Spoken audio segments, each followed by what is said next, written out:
내가 늘 신기하게 느끼는 게 하나 있어. 70년대의 어린 시절을 보낸 사람들과 이야기를 나눌 때마다 드는 생각인데, 그들은 휴대폰을 만지지 않고도 꽤 오랫동안 가만히 앉아 있을 수 있어. 괜히 초조해하지도 않고 공백을 메우려고 뭔가를 끊임없이 찾지도 않아. 요즘 많은 젊은 사람들이 5분만 조용해도 세상에서 밀려난 듯한 기분을 느끼는 것과는 조금 다르지. 그들에게 고요함은 어색한 시간이 아니라 그냥 자연스러운 상태처럼 보이거든. 도대체 어린 시절에 어떤 시간을 보냈길래 그들의 신경은 이렇게 다르게 길들여진 걸까? 나는 그게 단순히 기술의 차이나 물질적인 부족 때문이라고는 생각하지 않아. 아마도 한 사람의 삶의 방식까지 조용히 빚어내는 어떤 환경이 있었던 게 아닐까 싶어. 한 아이가 심심해라고 말했을 때를 떠올려보자. 그 말에 바로 기기가 쥐어지는 것도 아니고 어른이 서둘러 새로운 활동을 만들어주는 것도 아니야. 돌아오는 말은 되게 담담했지. 그럼 네가 한번 찾아봐. 조금은 건조하게 들릴 수도 있고 차갑게 느껴질 수도 있는 말. 그런데 바로 그 빈칸이 아이의 머리를 움직이게 했을 거야. 정해진 시나리오가 없으니 스스로 이야기를 만들어야 했겠지. 집안에 있는 물건들로 어떤 놀이를 만들 수 있을지, 골목에서 친구들과 어떤 모험을 꾸밀 수 있을지 가만히 궁리하면서. 심심함은 해결해야 할 문제가 아니라 상상과 계획이 자라나는 자리였던 셈이야. 뇌는 바깥에서 주어지는 보상을 기다리기보다 스스로 목표를 만들어내는 법을 배워갔겠지. 나는 이 지점이 꽤 중요하다고 생각해. 늘 자극이 준비된 환경에서 자라면 즐거움도 누군가가 건네주는 것에 익숙해질 수밖에 없거든. 반대로 즐거움을 스스로 만들어야 했던 사람은 안에서부터 움직이는 힘을 조금씩 쌓게 돼. 누가 박수를 쳐주지 않아도, 내가 괜찮은 사람인지 끊임없이 확인받지 않아도 그 존재가 쉽게 흔들리지 않는 상태. 알림이나 좋아요가 있어야만 살아있다는 느낌이 드는 건 아니니까. 그들의 신경은 외부의 자극을 기다리기보다 스스로 시동을 거는 쪽에 더 익숙해진 것 같아. 물론 그 시절이 전부 따뜻하고 아름다웠다는 뜻은 아니야. 어릴 때부터 스스로 해결해야 했던 시간은 때로는 모든 걸 혼자 감당해야 하는 기분을 남기기도 했겠지.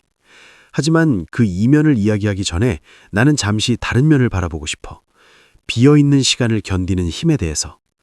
지금은 소리와 화면으로 언제든 하루를 가득 채울 수 있는 세상이잖아. 그런 세상과 달리 일정표 없이 길게 이어지던 오후를 보내며 자란 경험은 전혀 다른 마음의 토대를 만들었을지도 몰라. 그들은 침묵 앞에서 쉽게 흔들리지 않아.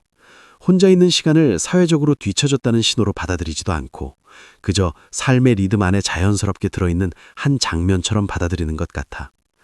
아마도 아무도 구해주지 않던 그 오후들 속에서 그들은 자신과 함께 머무는 법을 배웠을 거야. 그리고 혼자 있는 시간이 두렵지 않게 되면 바깥 세계의 끊임없는 인정에 매달릴 필요도 조금은 줄어들지. 이건 단지 한 시대의 이야기가 아니라 우리가 어떤 환경 속에서 자라느냐에 따라 한 사람의 감정 구조까지 얼마나 조용히 달라질 수 있는지에 대한 이야기인지도 몰라. 아이러니하게도 위험으로부터 덜 보호받으며 자란 사람들이 오히려 변화를 맞닥뜨릴 때 더 차분해 보일 때가 있어. 울퉁불퉁한 길을 스스로 자전거로 건너고 아래서 어른이 두 팔 벌려 기다려주지 않아도 높은 나무에 올라가 보던 아이들. 그들은 일찍이 심장이 빠르게 뛰는 감각을 알았겠지. 하지만 더 중요한 건 그렇게 두근거리던 순간이 자신을 무너뜨리지는 않는다는 사실도 함께 배웠다는 거야. 넘어져 무릎 삐까지고 장난이 지나쳐 꾸중을 듣고 조금은 억울한 마음으로 집에 돌아오던 날들. 그런 경험들이 쌓이면서 신경은 위험을 조금씩 구분하기 시작했을 거야. 정말 피해야 할 것과 겁은 나지만 건너갈 수 있는 것을. 아마 그런 거친 시간들이 본능에 가까운 위험 감각을 길러준 게 아닐까 싶어. 누군가가 곧바로 개입해주지 않는 상황을 여러 번 지나오면 어떤 일이 생겼을 때 곧장 공황 상태로 치닫지는 않게 되거든. 몸이 얼어붙거나 바로 도움을 외치기보다 잠시 멈춰서서 바라보고 가늠해보는 쪽에 가까워져. 그렇다고 해서 그들이 특별히 대담해서는 아니야. 강한 감정이 곧 재앙을 뜻하는 건 아니라는 걸 이미 여러 번 몸으로 겪어봤기 때문일 거야. 요즘처럼 아이들의 걸음을 세심하게 따라가고 잠재적인 위험을 끊임없이 상기시키는 환경을 떠올리면 이런 생각도 들어. 혹시 우리는 다음 세대의 신경을 더 예민하게 만들고 있는 건 아닐까 하고. 위험을 크게 부풀리고 닿기도 전에 미리 치워버리면 스스로 조절하는 법을 배울 기회도 줄어들 테니까. 작은 실패를 겪어보지 못한 사람은 큰 실패 앞에서 쉽게 주저앉을 수도 있어. 반대로 일찍이 여러 번 부딪혀본 사람은 보이지 않는 마음의 근육이 조금 더 단단해져 있겠지. 그래서인지 그 시절을 지나온 많은 이들이 혼란 속에서도 비교적 고요해 보이는 것 같아. 불안정한 감각이 낯설지 않기 때문일 거야. 경제적으로나 사회적으로나 흔들림이 적지 않았던 환경 속에서 살았고, 정보는 지금처럼 빠르지 않았지만 불확실성은 늘 곁에 있었으니까. 언제나 즉각적인 답을 얻을 수 있는 건 아니라는 걸 알게 되면 사람은 자연스레 모름을 견디는 법을 배우게 돼. 그리고 그 힘이 결국 회복력의 바탕이 되지 않을까 생각해. 물론 모든 위험이 의미 있는 건 아니야. 어떤 상처는 결코 미화될 수 없지. 다만 돌아보면 시도하고 틀리고 다시 일어설 수 있을 만큼의 자유가 있었던 시간은 스스로에 대한 믿음을 쌓게 해주었던 것 같아. 한 번 넘어졌지만 결국 일어났다는 기억은 다음에 찾아올 넘어짐을 조금 덜 두렵게 만들거든. 어쩌면 그 믿음이야말로 그 시대의 환경이 조용히 건네준 가장 값진 심리적 자산이 아니었을까?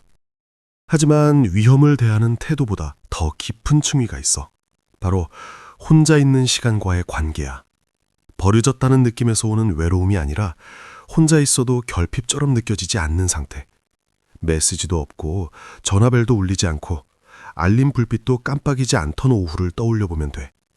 선풍기 돌아가는 소리, 멀리서 들려오던 라디오, 창문 틈으로 스며드는 바람 소리 정도만이 공간을 채우던 시간.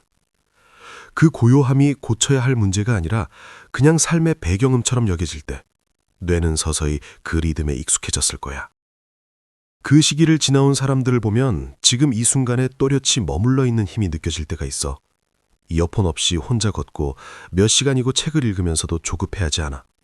그렇다고 해서 덜 활동적인 건 아니지. 다만 신경이 끊임없는 자극에 길들여지지 않았을 뿐이야. 몇 분마다 새로운 신호가 주의를 끌어당기지 않는 환경에서 자라면 집중은 자연스럽게 오래 가져가거든. 침묵은 불안을 일으키는 공백이 아니라 생각이 머물 수 있는 자리로 남아있어. 생물학적으로 보아도 낮은 자극 상태에 자주 머물렀던 경험이 신경을 조금 더 안정적으로 만들었을 거라고 생각해. 도파민이 계속해서 급격히 치솟았다가 떨어지는 패턴에 익숙해지지 않았으니까. 감정의 파동도 그만큼 덜 요동쳤겠지. 슬픔을 느끼더라도 곧바로 오락으로 덮어버리려 하지 않고, 외로움이 스칠 때도 서둘러 관계 속으로 뛰어들어 빈자리를 메우려 하지는 않아. 자신과 함께 있는 시간이 낯설지 않다면 삶의 빈칸도 그렇게까지 두렵지 않게 되니까. 물론 혼자 있음에 익숙하다는 건 또 다른 면을 가지고 있어. 오래도록 말없이 스스로를 다뤄온 사람은 필요할 때도 쉽게 속내를 꺼내지 못할 수 있어. 슬픔을 나누는 대신 혼자 정리하는 방식에 익숙해져 버린 거지. 그래서 차갑다거나 멀게 느껴질 때도 있어. 하지만 그건 무심함이라기보다 오랜 시간 굳어진 생존 방식에 더 가까울지도 몰라. 요즘처럼 항상 연결되어 있는 시대에 우리는 혹시 혼자 있어도 괜찮은 힘을 조금씩 잃어가고 있는 건 아닐까 하는 생각이 들어. 고요 속에서 단련된 세대가 지금의 소란스러운 흐름 속에서도 비교적 평온함을 유지할 수 있다면 답은 기술을 거부하는 데 있는 게 아닐지도 몰라. 오히려 다시 아무것도 채우지 않은 시간을 견디는 연습을 해보는 것. 때로는 그 방해받지 않는 침묵 속에서야 비로소 자기 자신의 목소리가 또렷하게 들려오니까. 아주 사소해 보이지만 한 사람이 삶을 바라보는 방식을 깊이 바꾸는 요소가 하나 있어. 바로 기다림에 대한 감각이야. 모든 것이 즉시 이루어지지 않던 시절을 떠올려 보면 돼. 좋아하는 영화를 보려면 정해진 방송 시간을 맞춰야 했고, 사진을 찍으면 현상될 때까지 결과를 알 수 없었지. 손편지를 보내면 답장을 받기까지 며칠이고 지나야 했고, 바라는 순간과 그것이 이루어지는 순간 사이의 간격은 지워지지 않았어. 오히려 그 시간 자체가 경험의 일부였지. 아마 그 사이의 시간이 조용히 가르쳐준 게 있었을 거야. 기쁨이 곧바로 도착하지 않을 때 뇌는 잠시의 결핍을 견디는 법을 배웠겠지. 설레는 마음을 안고 있으면서도 기다리는 동안은 또 평범한 하루를 살아내야 했으니까. 그 과정에서 보이지 않는 인내의 근육이 자라났을 거야. 요즘처럼 원하는 것이 한 번의 터치로 나타나는 환경에서는 그 근육을 쓸 기회 자체가 점점 줄어들고 있는지도 몰라. 지연을 견디는 힘이 자연스럽게 약해지는 거지. 기다림은 장기적인 목표를 대하는 태도에도 스며들었을 거야. 보상이 과정 뒤에 온다는 감각에 익숙하면 결과가 바로 나타나지 않는다고 해서 쉽게 포기하지 않게 되거든. 오늘의 노력이 당장 눈에 보이지 않아도 언젠가 닿을 수 있다는 걸 몸으로 알고 있으니까. 그래서인지 그 세대에는 한 직장, 한 관계, 하나의 프로젝트에 오래 머무는 사람들이 적지 않았어. 선택지가 없어서라기보다 시간을 들여 쌓아가는 방식에 더 익숙했기 때문일 거야. 새로운 자극을 계속 찾아 나서기보다 이미 시작한 것에 머무르며 깊이를 더하는 쪽에 가까웠던 거지. 물론 기다림이 늘 부드럽기만 한 건 아니야. 답답하고 때로는 막막하게 느껴질 때도 있었겠지. 하지만 늘 이미 기본값이던 환경에서 자라면 그 속도를 부당하다고 여기기보다는 하나의 질서로 받아들이게 돼. 그리고 마침내 좋은 일이 도착했을 때 그 기쁨은 더 짙게 남아. 시간 속에서 천천히 숙성된 감정처럼. 우리는 종종 현대사회의 조급함을 이야기하지만 정작 묻지 않는 질문이 있어. 지금의 환경은 인내를 거의 불가능하게 만들고 있는 건 아닐까 하는 것. 욕망과 충족 사이의 거리를 최대한 줄이도록 설계된 시스템 속에서는 보상을 미루는 힘이 자연스럽게 길러지기 어렵지. 그래서일까? 긴 기다림 속에서 자라난 사람들은 어딘가 다른 리듬을 지니고 있는 듯해. 조금 더 느리지만 대신 쉽게 끊어지지 않는 호흡으로. 이제 그 조각들을 하나씩 이어붙여 보면 한 환경이 사람의 신경을 어떻게 조율해 왔는지 조금 더 또렷해져. 심심함 속에서 스스로 길을 찾던 시간, 작은 위험에 몸으로 부딪히던 경험, 고요 속에 가만히 머물 수 있는 힘, 보상을 기다리는 습관까지. 이건 따로 떨어진 성질들이 아니라 서로 맞물려 하나의 단단한 심리적 토대를 이루고 있었던 것 같아. 순간적인 자극에 쉽게 휩쓸리지 않고 예상치 못한 사건 앞에서도 금세 무너지지 않는 바탕 말이야. 그렇다고 그 모든 시간을 아름답게만 그리고 싶지는 않아. 너무 이른 독립은 보이지 않는 균열을 남기기도 하니까. 어릴 때부터 스스로 해결하길 기배받은 사람은 도움을 청하는 일이 곧 약함이라는 믿음을 품고 자랐을 수도 있어. 감정을 조용히 정리하는 데 익숙해져서 정말로 기댈 곳이 필요할 때도 쉽게 입을 열지 못하고, 견디는 법을 배운 신경은 때로는 연결의 기회 앞에서도 스스로를 잠가버리기도 하지. 흥미로운 건 지금의 세상은 또 다른 능력을 요구한다는 거야. 감정을 표현하고 도움을 구하고 넓은 관계망을 만드는 일이 자연스러운 덕목처럼 이야기되잖아. 예전의 토대를 지닌 사람들은 그 흐름 속에서 어딘가 박자가 어긋난 느낌을 받을지도 몰라. 위기 속에서는 단단하지만 상처를 드러내는 일에는 서툴고, 긴 호흡의 목표에는 강하지만 빠르게 바뀌는 기술과 문화의 속도에는 잠시 멈칫하기도 하고. 그래서 아마 중요한 건 어느 세대가 더 낫다는 비교가 아닐 거야. 내가 어떤 방식으로 조율되어 왔는지 이해하는 일에 더 가깝겠지. 혹시 너무 오래 혼자 버티는 쪽으로 기울어 있다면 그건 개인의 결함이 아니라 한때의 환경이 남긴 흔적일 수 있어. 다만 그 사실을 알아차리는 순간 우리는 조금씩 조정할 수 있게 되지. 단단함과 집중력, 꾸준함은 남겨두고 필요하다면 마음을 여는 법도 새로 배울 수 있으니까. 결국 소중한 건 우리가 어느 시대에 속해 있느냐가 아니라 그 시대가 내 안에 무엇을 남겼는지 아는 일 아닐까.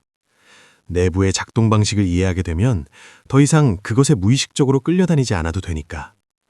나를 지탱해준 힘은 간직하되 이제는 필요하지 않은 갑옷은 조용히 내려놓는 것.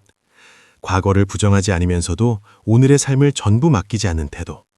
어쩌면 그게 가장 깊은 의미의 성장일지도 몰라.